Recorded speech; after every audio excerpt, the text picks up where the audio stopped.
পলিসিটা করে, অন্য দেশের সাথে ট্রেড করে, অন্য দেশের সাথে ডিল করে, অন্য দেশের সাথে কথা বলে। তো সেই জায়গাটায় বাংলাদেশকে আসতে হবে। আমরা মনে করি যে বিএনপি, আমি যেটা বললাম যে বিএনপি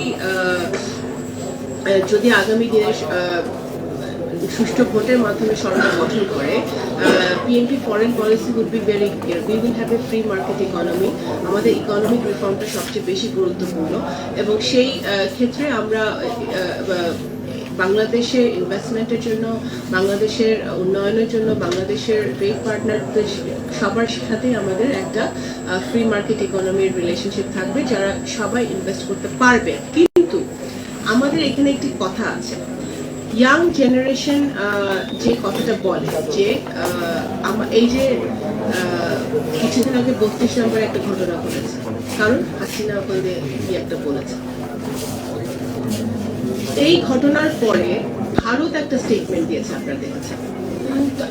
এই 15 বছর যখন আমাদের দেশে গুম হয়েছে, খুন হয়েছে, বা আমাদের এই বা জুলাই আগস্ট মাসে যখন শিশুদেরকে গুলি করে, টার্গেট করে গুলি করে খুন করা হয়েছে, যেটা ইউনাইটেড নেশনস রিপোর্টে আপনারা গত পরশুদিন এসছে, তাদের যে ফ্যাক্ট ফাইন্ডিং রিপোর্টে যে টার্গেট করে গুলি করা হয়েছে শিশুদেরকে, তখন কিন্তু ইন্ডিয়া কোনো স্টেটমেন্ট দেয় নাই। এখন তারা স্টেটমেন্ট দিচ্ছে, এটাকে আমরা তাদের বাংলাদেশের অভ্যন্তরীণ ব্যাপারে তাদের নাক গলানো আমরা মনে করি। China on the other hand is being little more diplomatic. তারা তাদের একটা লোকাল মিডিয়া তারা বলেছে তারা সোশ্যাল স্টেবিলিটি আরো তাড়াতাড়ি ফিরে আসুক বাংলাদেশে, সেটা তারা চায়, এবং তারা সব দেশের সব পলিটিক্যাল পার্টির সাথে তারা যোগাযোগ করছে, which is China's নর্মালি তারা করে থাকে।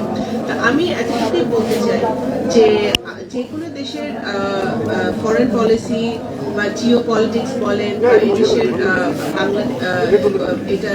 এটা সুরক্ষিত করতে হলে বাংলাদেশের আগে একটি গণতান্ত্রিক সরকার প্রতিষ্ঠা করতে হবে। আপনার পায়ের নিচে যদি মাটি না থাকে, যেহেতু হাসিনার পায়ের নিচে মাটি ছিল না, সে তার অন্য দেশের উপর ডিপেন্ড করতে হয়েছে ক্ষমতা টিকে থাকার জন্য। রোহিঙ্গা সমস্যার সমাধান তারা করতে পারে নাই, কারণ তারা একটা দ্বিপাক্ষিক এগ্রিমেন্ট করেছিল বাংলাদেশ আর মিয়ানমার, যেটা মিয়ানমার পাত্তাও দেয় নাই। এটা আমরা পুরাতে চায়নার উপর তারা ছেড়ে দিয়েছে, China took over the whole thing, and কিছুই সমাধান হয়। কিন্তু আমরা দেখেছি যে বিএনপির সময় বারবার রোহিঙ্গা সমস্যার সমাধান কিন্তু শহীদ প্রেসিডেন্ট জিয়া রহমান সাহেবের সময় হয়েছে, বেগম খালেদা জিয়ার সময় সাকসেসফুলি হয়েছে, কারণ আমরা শুধু জাতিসংঘ না, উই হ্যাড এ ট্রাইপার্টাইট এগ্রিমেন্ট। আমাদের সময় জাতিসংঘ ওই এগ্রিমেন্টের একটা বিরাট স্টেক হোল্ডার ছিল, এবং আমরা মুসলিম দেশগুলোকেও এই রোহিঙ্গা সমস্যা সমাধানে ওদের সহযোগিতা আমরা আনতে পেরেছিলাম, এবং চায়না, ইন্ডিয়া সবাইকে আমরা যথেষ্ট পরিমাণে প্রেশার দিতে পেরেছিলাম, যেটা হাসিনা সরকারের দেওয়া সম্ভব হয় নাই, কারণ তাদের জনগণের কোনো সমর্থন ছিল। তো সুতরাং আমাদের জিও পলিটিক্স বলেন, আসিয়ান কান্ট্রিজ বলেন, বা গ্লোবাল রাজনীতিতে বাংলাদেশের অবস্থান বলেন, বাংলাদেশকে একটি মানে সত্যিকার অর্থে একটি উন্নয়নশীল দেশে পরিণত করতে হলে ওই হাসিনার মতো ফিকটিশিয়াস ডেটা দিয়ে, একটি নকল ডেটা দিয়ে যে আমরা যে এলডিসিতে যাব, এটাও এখন বাংলাদেশ কিন্তু আরেকটু বিপদের মুখোমুখি হবে এখন, কারণ ওর পুরা সংখ্যাগুলোই ছিল একটা বায়বীয় সংখ্যা। আপনার জিডিপি গ্রোথ বলেন, আপনার সবকিছুই কিন্তু ছিল একটা, এবং তাদেরকে ফোর্স করা হতো, যারা আপনার এই যে সরকারি যে সংস্থাটা ছিল তাদেরকে ফোর্স করা হতো এজেন্সি থেকে যে এই ডেটাগুলো প্রডিউস করতে, যাতে সে দেখাতে পারে সে অনেক উন্নয়ন করতেছে। এই উন্নয়ন করে সে 15 বছর হয়েছে, তার যে নোবেল পাওয়ার আশা সে পূরণ করতে পারে নাই।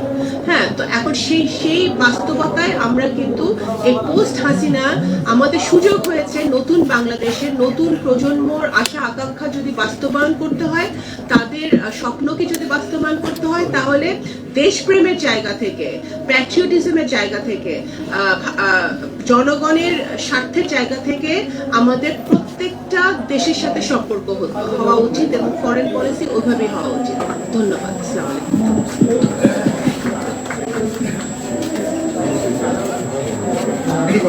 Okay,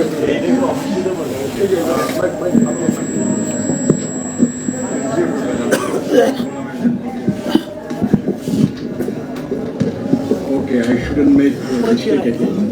This is Shama Ubaid.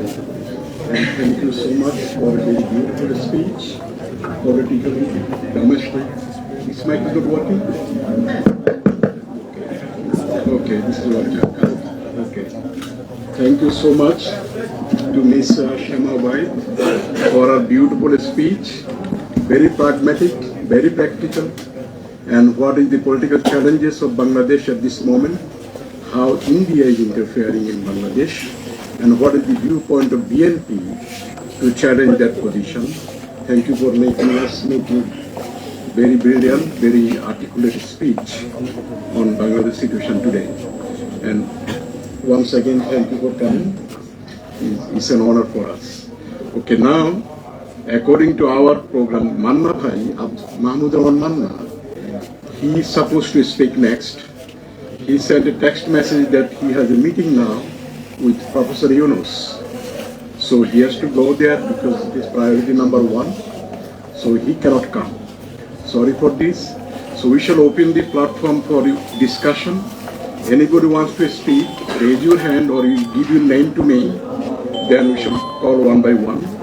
And please limit your speech for 2-3 minutes. Then I'll talk to you. Okay.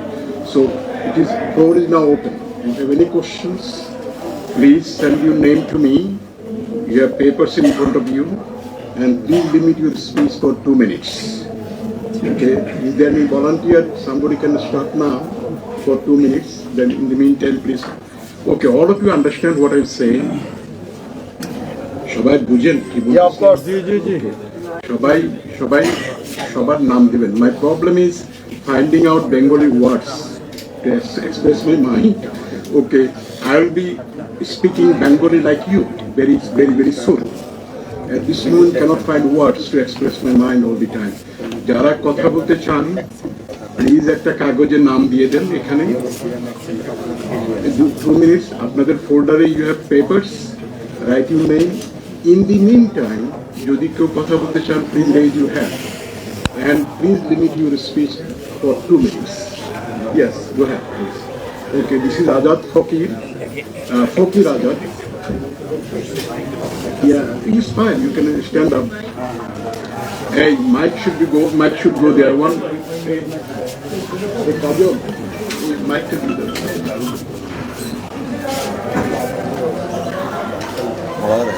Yeah, there is a Thank you, bhai.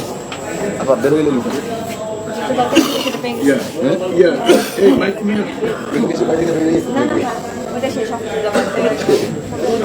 Okay, start speaking. It takes, please limit to mic.